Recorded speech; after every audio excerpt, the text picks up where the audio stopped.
Wa yaqra'ul ma'mumu baqiyatal qunuti min qawlihi innaka taqdi wa la yuqdu 'alaika. Iki wa yaqra'u lan maca sapa al ma'mum baqiyatal qunuti ing sekarine kunut. Kunut dadi maca kabeh. Pokoke sekarine kunut kabeh. Min qawlihi saking ucapan imam. Innaka taqdi. Imam maksudnya innaka taqdi ya memang maksudnya cuma kalem. Wala yubdu alaik dan seterusnya. Wala yakifu lan orang kena medek. Gitu. Sapa al-ma'mumuhu wahdahu khalis wiji imam. Bal yadkhulu ini. Wala yakifu ibu itu mana misalnya. Wala yakifu lan orang kena ngadeg ya. Sapa al-ma'mum wahdahu khalis wiji imam. Balik dulu balik mlebu sapa makmum fisafiin dalam barisan ayat julu utawa nglakokake yujil utawa nglakokake sapa makmum ila nafsi bareng awak dhewe makmum guru ing liyane makmum ini termasuk vertikale makmum juga berarti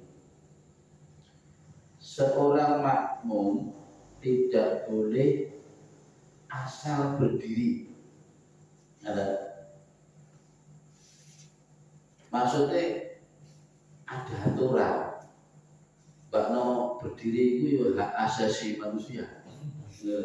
Tapi nek dalam sholat kan tentu diatur. Nek kirane ada sela-sela di sop-sop itu ya harus diisi.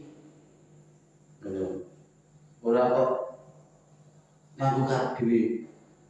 Sing siji nang karepe dhewe ngadeg kok pojok kok. Sing sijine kok pojok lho. Sing sijine kok tengah. Ini jenenge ora jamaah. Jadi tetap ada aturan ya. Masukin sop-sop yang masih longgar, masih lega.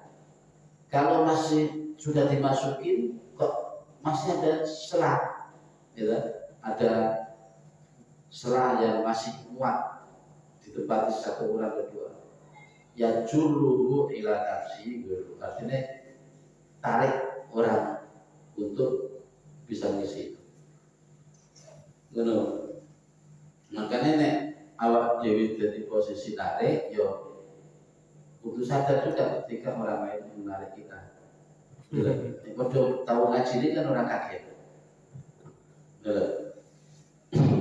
kadang-kadang si model ini kan sok-sok tinggal sepele di dalam barisan sholat itu tentu yang lebih afdal yang paling tepat kemudian belakang dan seterusnya sesuai urutan dan kadang-kadang orang justru malah mempersilahkan orang mengisi shot di awal kata orang lain masuk mestinya kalau dia tahu itu afdal isi sendiri, kalau masih ada orang lain tarik suruh isi, maksudnya suruh rapati.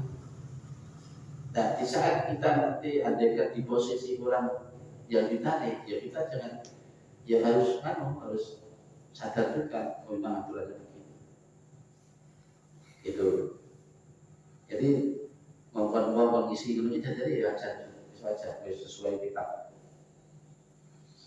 Wala yang badil makmumi ayat taqaddama 'ala al-imami fi af'alihi aw yusabihi. Nah ini tadi keterangan sudah.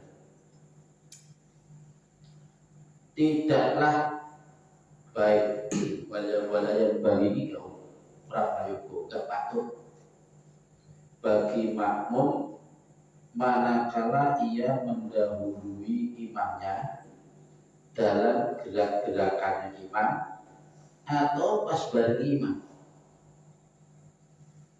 mendahului kaulnya barengi kaulnya barengi kaulnya kemudian aturan itu ini syaratnya jadi imam Bikin yang ini disebutnya ada 13 syarat. Ya. Jadi nek imam itu harus syarat, tidak sembarang. Jadi at-tamyiz itu pintar. Pintar itu bukan pintar untuk ilmu ini. Ya memang ilmu ini oke, mesti kayaknya pintar. Tapi yang dimaksud pintar di situ ya pintar dalam bidangnya. Kalau di dalam bab mukalah ya bukan malah balik, dan kata-kata tamyiz itu diartikan bocah sing wis pinter, artinya yang sudah bisa membedakan kanan dari kirinya, depan dari belakangnya, itu berarti bocah mulai tamyiz. Tapi kalau dalam hal ini tentu orang yang pinter, cakap di dalam hal sholat menjadi imam itu mungkin termasuk syarat rukun, termasuk menjaga najis dan sebagainya. Nomor satu pokoknya tamyiz pertama itu jadi imam. Kemudian yang kedua al-aqlu, waras. Itu waras ini maksudnya. Ngakal sehat maksudnya. Ojo tok bocah ngeblek bukan imami. Bukan itu. Lagi ngeblek bukan imami.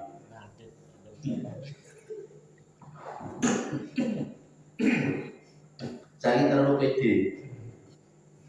Jadi sholat maghrib utang rakaat. Lagi blank. Jadi akal sehat itu pertama. Terus yang ketiga al-Islam, yaitu Islam. Yang keempat dukur sifat lanang, lanang. Imam disyaratkan laki-laki ini manakala ia mengimami makmum laki-laki atau perempuan sekalian atau yang banci sekalian. Tidak disyaratkan imam ini harus laki-laki manakala makmumnya laki-laki atau perempuan, unsa atau banci. Artinya nek pas makmum wong lakoni wedok iku boleh imami dengan syarat makmumnya itu kabeh. Boleh. Tapi nek makmum lanang dimemung itu asal. Ada makmum wedok kabeh sing imami banci boleh. Boleh kan tadi urutan itu. Tapi nek banci imami wong lanang kabeh. Oleh sing paling sempurna pengumpatan maksudnya sifat kelaki-lakiannya sempurna gitu loh. Jadi 4 kriteria sudah. Kemudian yang kelima ayatuna mukallafan idza kana imam jum'ati. Imam ini syarat yang kelima adalah harus orang yang sudah mukallaf, sudah balik dan dewasa, sudah balik lah. Apalagi jika dia imami sholat Jumat. Di sini sampai diklarifikasi secara khususiat, secara khusus tentang Jumat. Kenapa demikian? Karena sholat Jumat itu harus dilaksanakan secara berjamaah. Bahkan seorang imam yang imami sholat Jumat wajib niat jadi imam. Ini. Sementara kalau di sholat-sholat fardu lainnya, imam kan tidak wajib jadi imam, tapi tetap oleh pahala jamaah. Orang wajib kan maksudnya boleh. Tapi nek sholat Jumat, imamnya wajib niat jadi imam. Karena sholat Jumat itu wajibnya dilaksanakan secara berjamaah. Berdoa. Nah, Itu makanya si nomor 5 harus orang yang sudah mukallaf. Apalagi dia imami sholat Jumat, harus mukallaf, sudah balik.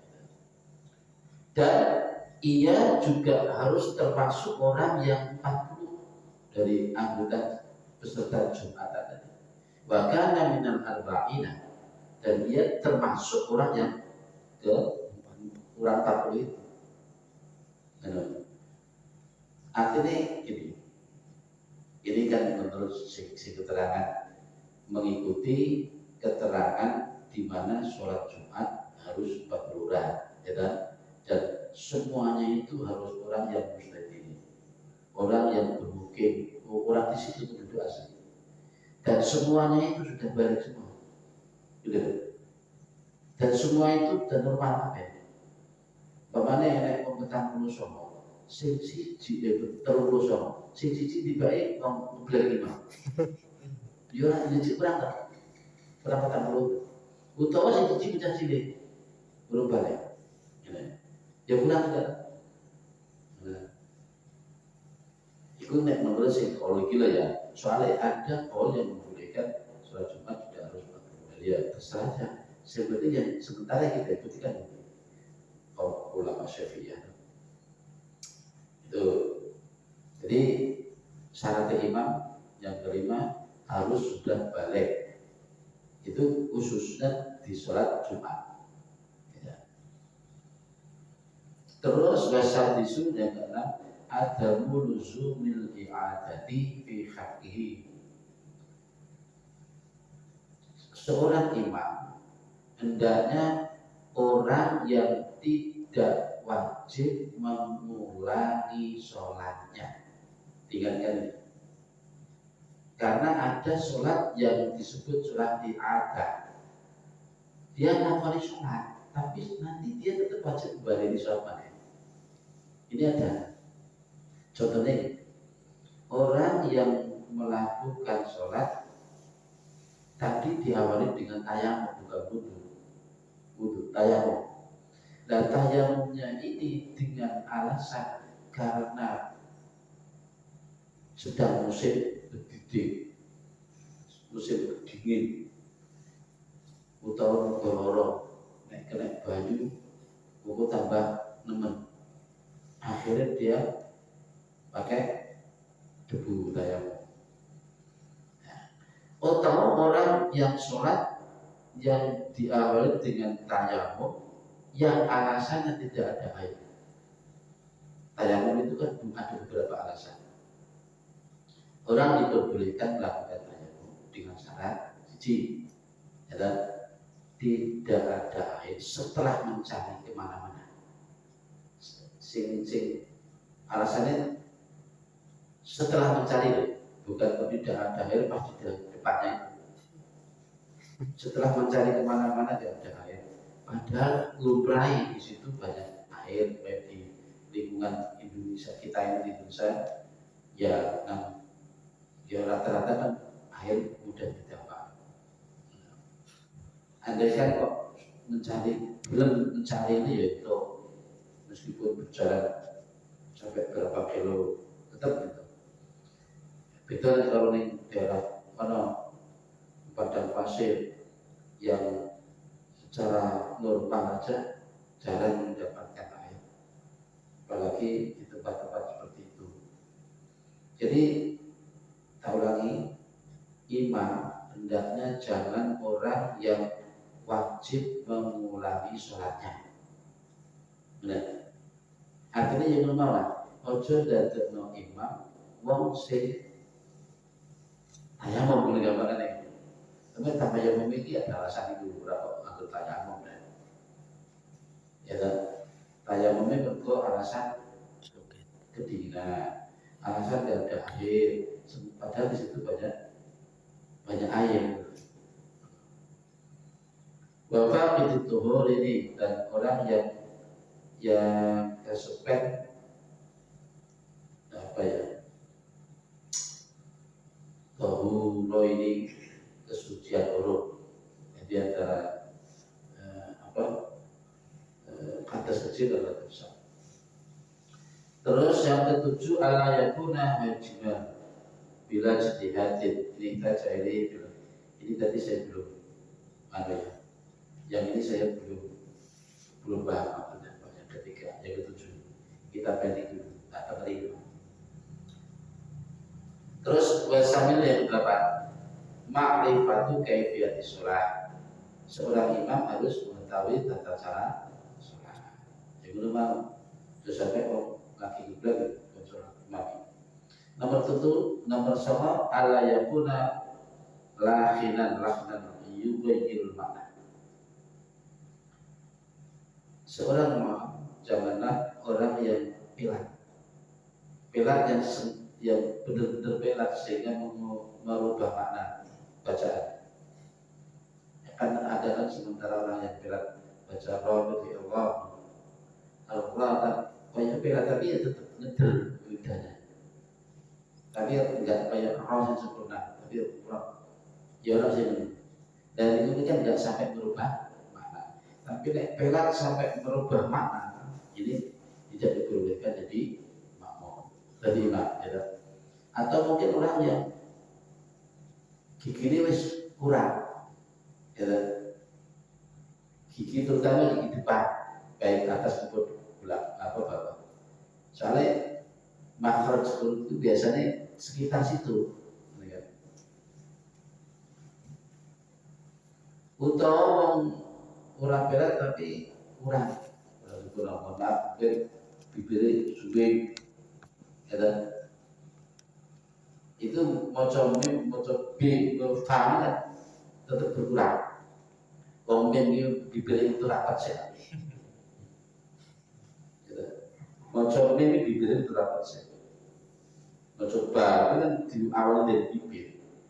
Jadi huruf sih bahasa bibir itu fa, mim, ba, wawu, ya kan. Di sekitar situ. Ya, jadi sampai mau pelat. Kadang-kadang neng Jowo neng apa kampung itu. Imam dari dulu kan orangnya itu aja. Atau istiqomah kan, orang istiqomah itu baik. Tapi terus gak tahu diri, artinya gak tahu diri. Mestinya itu pelatan, kaya sutunya kalau, kok ya sinom nanti kau dengar dan dia tahu, no, ini gak jadi mempertahankan sabuk juaranya. Ya istiqomah, tapi istiqomah sih. Jadi terutama bacaan Fatihah, karena Fatihah itu rukun qauli. Baca Fatihah itu berkah. Terus yang ke-10 ala yakuna akhrasu wa ikana muqtadihi akhrasu. Seorang imam tidak boleh orang bisu, ya otomatis toh. Masa mau bisu kan.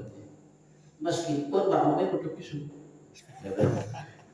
Kemarin ini bisa kita bisu kabeh. Ya iso ya imamnya itu sih iso orang bisu. Wa ikana muqtadi akhras, meskipun para makmumnya perlu bisu, imamnya tidak boleh bisu. Soalnya yang bisu piye, gak ngeri bacaan-bacaan. 11 ala yakuna ummiyah bahwa mimma la yusinul Fatihah wal makmum qori. Ini perlu disadari. Seorang imam janganlah orang yang ummi. Ummi itu orang yang bacaannya kurang bagus, terutama Fatihah. Di sini disebutkan ma la yusinul Fatihah. Jadi disebut ummi. Ummi itu siapa? Bahwa malah yusinul Fatihah, orang yang tidak pandai baca Fatihah. Mungkin bisa dalam segi makhraj hurufnya atau tajwidnya. Bisa jadi begitu. Sedangkan ada makmum yang pandai, wal makmum qori. Ada makmum yang qori. Artinya begini. orang yang bacaannya pas-pasan, kita baca Fatihah, ini tidak boleh menjadi makmum,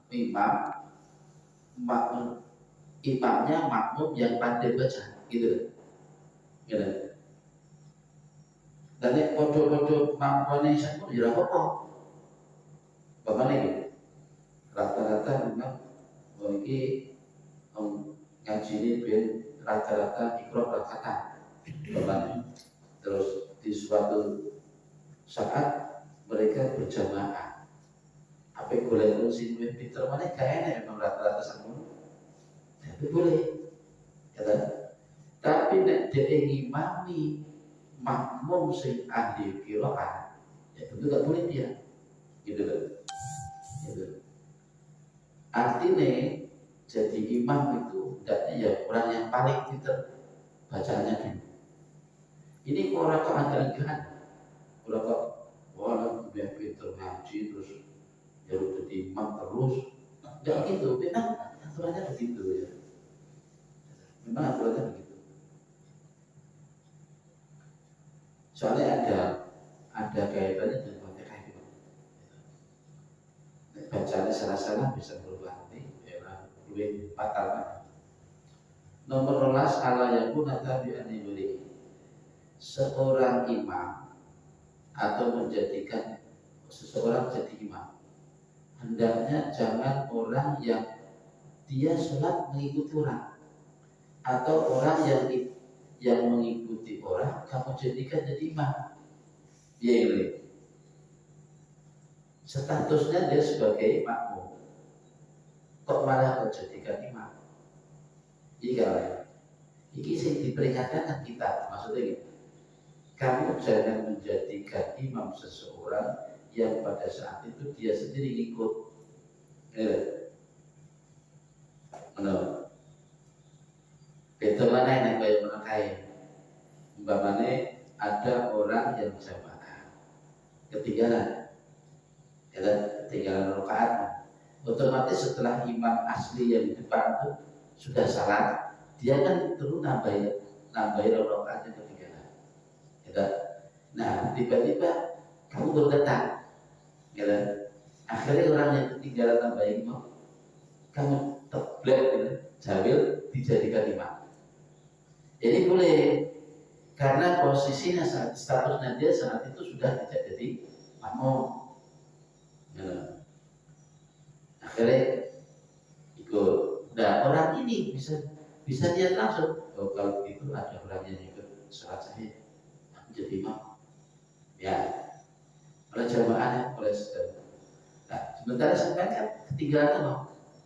Setelah orang ingin sholat, akhirnya kita kan naik lagi nambahin kekurangan. Dia ada si kuliner. Nah, sampai dijamin kuliner, aku tidak imam lagi. Nah, itu di antara statusnya jelas, karena statusnya sudah jelas. Kalau tadi yang jadi imam tadi kan artinya jadi makmum. Jadi karena imamnya sudah selesai, akhirnya dia sendiri jadikan imam. Itu boleh. Jadi ini jangan menjadikan imam seseorang yang sedang statusnya jadi makmum. Mulai nomor 13 Allah yakuna murtakiban bid'atin ya furu ya. Janganlah kau jadikan imam seseorang yang ahli bid'ah. Bid'ah sehingga dari kufur. Sudah. Yes, gopi bid'ah sehingga dari kufur ya Pak. Nah, Pak Dewi ini kan menurut mereka dari ahli bid'ah, tentang ziarah kubur, tadi kan selamatan. Menurut mereka yang ahli bid'ah. Nah, tapi tentu tidak yang dimaksud sini ya, bukan bid'ah yang perlu dia. Bid'ah yang sampai menjadikan dia di kufur. Yes, ini kita pahami sendirilah. Yang ke-14 ayat guna tohirul af'ali lil makmumin yatafaqah min mutabi'atihi. Ini liyatamakana min mutabi'atihi. Imam hendaklah menampakkan gerak-geriknya kepada makmum. Atau sebaliknya loh, makmum tentu harus mengetahui gerak-gerik imam. Maksudnya gerak-gerik itu orang gerak-gerik seharian juga. Gerak-gerik ketika sholat antara bangun, ruku, berduduk, kembali lagi berdiri, itu harus benar-benar kelihatan oleh makmum. Meskipun dengan lantaran. Dan orang sholat paling di belakang, tentu kan nggak bisa menjangkau imamnya. Nah, cukup dengan lantaran makmum di depannya, makmum di depannya, lantaran makmum di depannya lagi, dan seterusnya. Yang jelas tidak boleh imam menutup diri. Aku tak sholat di kamar yo, tak tutup loh pintunya, nggak bisa. Jadi gerak-geriknya yang terlihat oleh makmum supaya mungkin memungkinkan bisa ditiru karena makmum itu meniru. Terus yang ke-15, ijtima usul surat bil imam yakinan autanah bintu haratin wa sadratin mulatin najdan bin jadatin umur ma'fuin anha. Ini syarat berikutnya. Syarat imam adalah terkumpulnya syarat-syarat sholat pada dirinya. Artinya orang yang sudah layak, yang sudah mampu memenuhi syarat-syarat sholat. Syarat sholat itu wanek abadi dewi, baik secara nyata maupun secara prasangka. Makmum itu kan tentu bisa menilai seseorang. Apa jadi imam ini, oh kayak imam itu tak dulu, oh ilmu agamanya pas, terus menjaga ilmunya ya pas, ya. Kesehariannya secara nyata dia juga menjaga najis, memelihara najis. Maksudnya dari najis itu sangat perhatian ya. Betul. Nenek kok kita sudah pernah lihat orang ini kencing berdiri gak jawab misalnya. Ya, ini berarti kamu kan sudah punya dalil nyata bahwa orang ini tidak sah dijadikan. Meskipun saat itu tentu kamu gak boleh punya alasan satu itu. Kan bisa jadi karena dia pas kepepet tindakan. Ya tapi itu bisa buat alasan bisa, meskipun masih kurang. Kalau ada alasan lain itu boleh, karena secara nyata atau secara prasangka. Oh di rumah saya atau ngaji bacanya yang hari-hari yo kayaknya orang pasti kita yang najis. Ya ini kan secara prasangka. Jika meragukan ya usah. Tapi jika memang tidak meragukan ya gitu. Jadi untuk mencari kriteria di seorang imam ternyata tidak mudah. Itu disesuaikan dengan kaidah yang ada. Tidak mudah ternyata.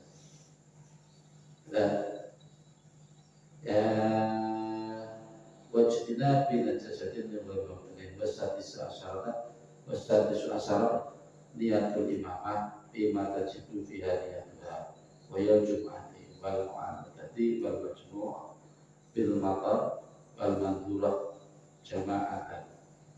Jadi gini, yang ke-16 adalah niat jadi imam. Jadi seorang imam yang niat harus jadi imam, niat ketika sholat itu niat jadi imam, terutama di dalam sholat-sholat yang wajib memakai niat imam, kayak sholat Jumat tadi yang terangkat tadi. Terus sholat yang wajib diulangi. Nah, kalau ada niat jadi imam, wal majmu' dan sholat yang dijamaah. Dengan alasan orang menjamak sholat karena alasan hujan, boleh, atau sholat yang dinandari cara berjamaah. Umpamanya yang naik menandar bersumpah, aku nggak rezeki iki arep sholat berjamaah.